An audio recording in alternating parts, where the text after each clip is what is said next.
என்னங்க ஏன் ஒரு மாதிரியா இருக்குங்க? இத்தனை காலமா தங்கியிருந்த வீடுதான் அப்படி ஆச்சுன்னா இருந்த வேலையும் போச்சு பார்வதி. வேலை போச்சா? என்ன தவறு செய்தீங்க? தவறை தவறுன்னு சொன்னதுதான் நான் செய்த தவறு. பார்வதி, நியாயத்துக்கு நேர்மைக்கும் இன்னும் இடமில்லை.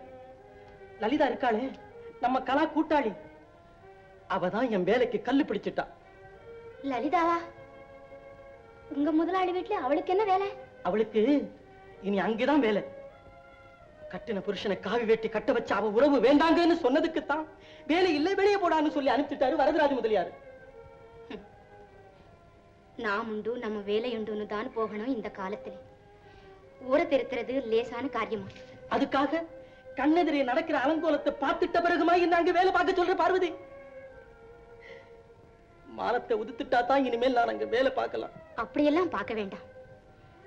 பட்ட காலிலே படும் கெட்ட குடியே கெடுங்கிறது நமக்குத்தானா சரியா இருக்கணும்.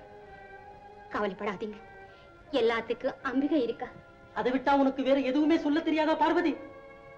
உன் அம்பிகைக்கு நான் என்ன பாவம் செய்தேன்? சத்தியத்துக்கு கட்டுப்பட்டு பக்தி குறையாமல் பண்பு கிடாமல் தர்மநெறி தவறாமல் நடக்கிறதுக்காகவா நான் பார்த்து வந்த வேலையும் இல்லாமல் போகணும்? அம்பிகையாம் அம்பிகை. அகிலத்தை காக்கும் என்ன அம்பிகையை அப்படியெல்லாம் சொல்லாதீங்க. அம்பிகையை நம்பின யாரும் கெட்டு போவதில்லை.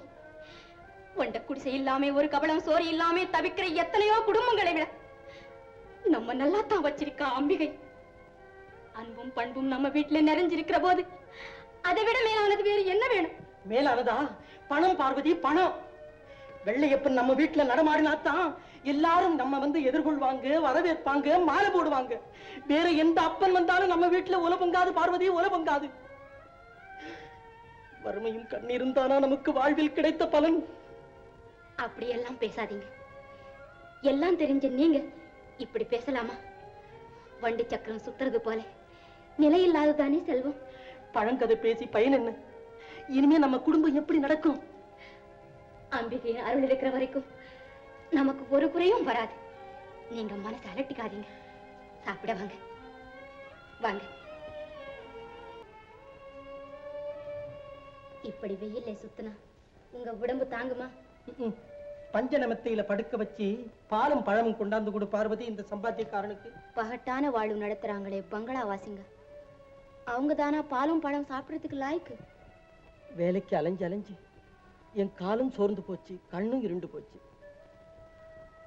இனிமே நம்ம எப்படி காலம் கழிக்க போறோம்? இதுக்கெல்லாம் நீங்க மலைக்கப்படாது. துன்பங்கள் நேரும் போதுதான் அம்பிகை மேல பாரத்தை போட்டு தைரியமா இருக்கணும். ஏன்பா சுந்தரம், வாங்கின கடனை கொடுக்க இன்னும் உனக்கு மனசு வரலையா? இந்த ஐயா வானாமுனா கொஞ்சம் பொறுத்துக்கையா, நாளைக்கு எப்படியாவது உன் கடனை தீர்த்துடுறேன். நாளைக்கு சாயந்தரத்துக்குள்ள நீ என் கடனை தீர்க்கல, உன் கழுத்துல துண்டை போட்டு வசூலிச்சுட்டு தான் போவேன். அதை பார்த்துக்க. ஆமா,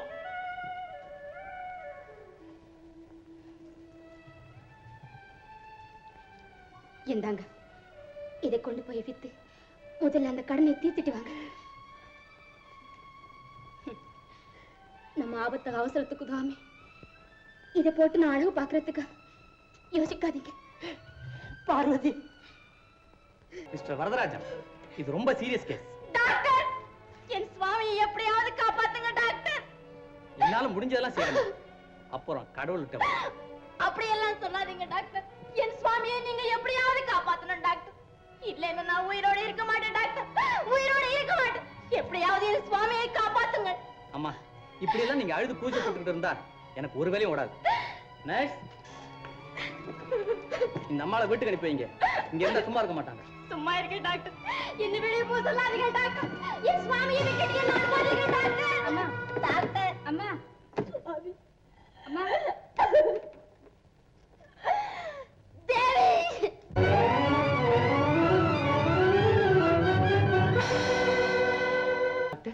operation success mister Varadarajan. Thank you doctor. ஆனா என்ன டாக்டர், இடது காலத்தை எடுக்க முடியாயிருச்சு. இடது காலை எடுத்துட்டீங்களா? அப்படி எடுக்கலன்னா உயிருக்கே ஆபத்து ஏற்பட்டிருக்கும். சரி டாக்டர், உயிராவது தப்பிச்சது. நான் வரேன் டாக்டர்.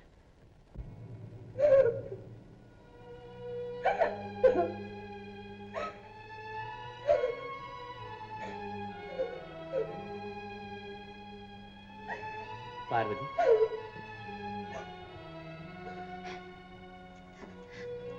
அவங்க உயிரை எனக்கு ஒண்ணும் ஆபத்தில்லையே. ஆபத்தெல்லாம் தாண்டியாச்சு. சுந்தரம் பிழைச்சுக்குவான், நீ பயப்படாத. தாயே, அம்பிகா பரமேஸ்வரி, எனக்கு தாய் பாக்கியம் நிலைக்கும்படி செய்தாய். அதுவே போதும் தாயே, அதுவே போதும். ஆனா சீக்கிரம் சொல்லுங்க, என்ன சொல்லுங்க. சுந்தரம் இடது கால எடுக்கும்படி ஆயிடுச்சு பார்வதி. எடுத்துட்டாங்களா? என் சுவாமி காலை எடுத்துட்டாங்களா? ஐயோ சுவாமி, இனி நான் என்ன செய்ய? சுவாமி! ஐயா ஐயா, இந்த அநியாயம் நடக்கும் ஐயா. என்னையா அநியாயம்? நம்ம சுந்தரத்துக்கு ஒரு காலம் எடுத்துட்டாங்க ஐயா. என்னையா உளர்ற? சுந்தரத்து மேல மோட்டார் கார் ஏறி ஒரு காலம் முறிஞ்சு போச்சு. உயிரை காப்பாத்துறதுக்காக கால் எடுக்க வேண்டியதா போச்சு ஐயா. காலை எடுத்துட்டாங்களா? ஆமா. எங்க ஐயா? பெரிய ஆஸ்பத்திரியில. பெரிய ஆஸ்பத்திரிலையா? அவாண்டமா யாரையும் பேசினா அதுக்கு தகுந்த கூலி ஆண்டவனை பார்த்து கொடுத்துட்டான். இப்பவாது வாய் அடங்குறான்னு பார்க்கலாம். அடச்சி, என்னடி கரிசட மாதிரி பேசுற? எந்த விஷயத்தையும் நேருக்கு நேரா பேசுற அந்த உத்தமனுக்கு இந்த கெதி வந்தது. சரி, நான் சொல்றேன். நான் போயிட்டு வந்து உன்னை பேசிக்கிறேன். சின்னையா,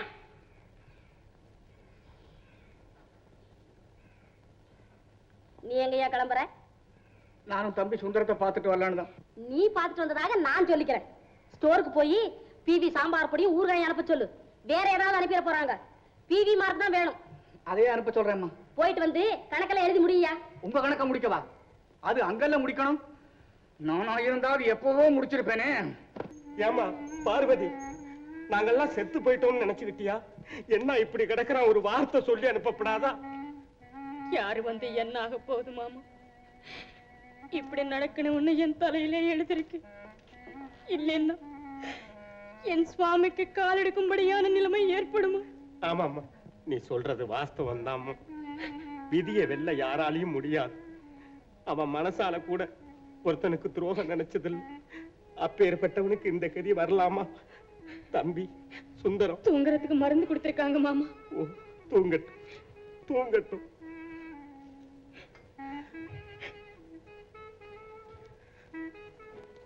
பார்வதி, இத செலவுக்கு வச்சுக்கம்மா. வேண்டாம் மாமா, எங்களுக்கு உங்க ஆசீர்வாதம் இருந்தா அதுவே போதும். ஏம்மா, நான் பணம் கொடுத்தா வாங்க வானான்னு தம்பி சுந்தரம் சொன்னானா? பைத்தியக்கார பொண்ணா இருக்கிய, வச்சுக்கம்மா. அம்மா, ஜாக்கிரதையா பாத்துக்கம்மா.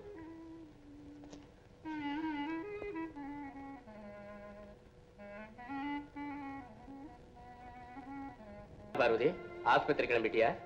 ஆமா. ஆஸ்பத்திரி சாப்பாடு அவனுக்கு கொடுக்க சொல்லி விடுறேனே, உனக்கு எதுக்கு இந்த சிரமம்? அந்த சாப்பாடு அவங்க சாப்பிட மாட்டாங்க. அதனால தான் நான் சமைச்சு எடுத்துக்கிட்டு போறேன். சமையல் வேலை செஞ்சு ஏன் பார்வதி உன் தங்கமான உடம்ப கெடுத்துக்கிற? என்ன என்ன சொல்றீங்க நீங்க? இல்ல, நீயோ சின்ன சிறுசு, 4 எழுத்து படிச்சவ, இப்படி வறுமையில வாடி ஏன் ஏழ்மையில காலம் கழிக்கணும்னு சொல்றான். அவ்வளவுதான். புத்தி கெட்டு போச்சா அவனுக்கு? இல்ல இடந்தவர் இங்க வந்துட்டியா? எனக்கு புத்தியும் கெட்டு போகல, இடந்தவரையும் நான் வரல. சரியான இடத்துக்கு தான் நான் வந்திருக்கிறேன். நான் சொல்றத தயவு செய்து கேளு. கெட்டு போற காலம் வந்திருக்கா அவனுக்கு? எனக்கோ ஏராளமான செல்வம் இருக்கு, இருந்தும் மன நிம்மதியே இல்ல பார்வதி. சரியான ஜோடி கிடைக்காம சுக்கா இல்லாத படகு போல தத்தளிக்கிறேன். நீதான் என் வாழ்வின் வனிதாமணின்னு தீர்மானிச்ச. காலிடந்த அந்த கபோதி சுந்தரத்தோட எப்படி நீ வாழ்க்கை நடத்த முடியும்? மூடு வாயே, கேடி கெட்டவனே. இதற்காகவா என் கணவரை இக்கத்திற்கு ஆளாக்கினாய்? இதற்காகவா எங்கள் வாழ்வை நாசமாக்க துணிந்து விட்டாய்? நய வஞ்சகனே, நாசக்காலா, உன் முகத்தில் முழுத்தாலும் விமோசனம் கிடைக்காது. போவெளியே, இங்க நில்லாதே, போய்விடும் சண்டாளா. பார்வதி, ஆத்திரத்துல மதியிழந்து உன்னை தேடி வந்திருக்க அதிர்ஷ்டத்தை கை நழுவ விடாது. நன்றாக யோசிப்பார். காலிழந்து உன் கணவனுக்கு இனி யார் வேலை கொடுப்பாங்க? இல்ல கொல்லும் வறுமையினால காலமெல்லாம் கண்ணீர் சிந்தி காலம் கழிக்க போறியா? பார்வதி, இப்படி பஞ்ச பராரி மாதிரி நீ வாழ்றது எனக்கு வேதனையா இருக்குது பார்வதி, வேதனையா இருக்குது. பேசாம என்னோட வந்துடு. என் பங்களா உப்பரிகையில பச்சைக்கடி போல இருந்து உல்லாசமா வாழலாம். வா. பெண்களை இழிவாக கருதும் கயவனே, என்னை நீ என்ன நினைத்துக் கொண்டாய்? நாங்கள் ஏழைகள் தான். சொந்த வீடில்லாமல் நல்ல சோறில்லாமல் தவித்தாலும் அதற்காக கண்ணியத்தை இழந்து கற்பை பறிகொடுத்து நாங்கள் ஒரு காலம் வாழ மாட்டோம். உலுத்தனே, என்னை நீ என்ன நினைத்துக் கொண்டாய்? என் கணவர் காலிழந்து கதியற்று நிற்பதால் கேவலம் அற்ப இன்பங்களுக்காக என்னை உனக்கு விற்று விடுவேன் என்று நினைத்தாயா? காதகனே, இனிமேலாவது தெரிந்து கொள். என் கணவருக்கு கால் போனாலும் அவர்தான் நான் துதிக்கும் தெய்வம். அவர் நிழல்தான் நான். என்னை பார், நன்றாக பார். நீ என் உடன் பிறந்தவனாக இருந்து கட்டி கொடுத்த தங்கையிடம் இப்படி யாராவது ஒருவன் பேச துணிந்தால் உன் மனம் என்ன பாடுபடும்? அதை நீ சகிப்பாயா? நன்றாக யோசித்துப் பார். உன்னை பெற்றவள் ஒரு பெண், உன்னோடு பிறந்தவளும் ஒரு பெண். நீ முதலில் கண்ட பெண் வடிவம் உன் தாய், இரண்டாவது நீ கண்ட பெண் உருவம் உன் சகோதரி. தாய் குலத்தின் பெருமையை, சகோதர வாஞ்சியின் புனிதத்தை இனியாவது களங்கப்படுத்த நினைக்காதே. போய்விடு. இல்லாவிட்டால் என் பழியை சுமந்து நீ நாசமாக போவாய். பார்வதி, பார்வதி, என்னை மன்னித்து விடம்மா, என்னை மன்னித்து விடு. கற்பின் பெருமையை இப்பொழுதுதான் உணர்ந்தேன். பெண்ணின் பெருமையை இப்பொழுதுதான் தெரிந்து கொண்டேன். உன் புனித மொழிகளா, நான் புத்துளி பெற்றேன் தங்கையே, என்னை மன்னித்து விடம்மா, என்னை மன்னித்து விடு. தங்கை, வாஞ்சைக்குரிய அந்த வார்த்தையா என்னை வஞ்சிக்க நினைக்கிறாயா? மறிகட்டவனே, வழிவிடு. ஐயோ, இல்லையம்மா, இல்லை. நீ வணங்கும் அம்பிகை முன்னால் என்று நான் சத்தியம் செய்கிறேன், என்னை நம்பு. இதுவரை அறிவிடந்து அலைந்து திரிந்த என் கண்களை திறந்துவிட்ட புனிதமதியே, நான் செய்த பாவங்களுக்கு பிராயச்சித்தம் செய்வேன். நீ ஒரு தேவதை போல வந்து இன்று என்னை ஒரு புதிய மனிதனாய் மாற்றிவிட்டாய் பார்வதி, என்னை ஒரு புதிய மனிதனாய் மாற்றிவிட்டாய். உன் மனமான என்னை மன்னித்தேன் என்று ஒரு வார்த்தை சொல். அண்ணா என்று அழைத்து என் வாழ்விற்கு விமோச்சனம் தந்துவிட்டு போ தங்கையே. தங்கையே, தெய்வ உருவில் வந்த நீதான் என் தங்கை, நீதான் பெண் குலத்தின் பொன் விளக்கு. அண்ணா, தங்கையே, தேவி.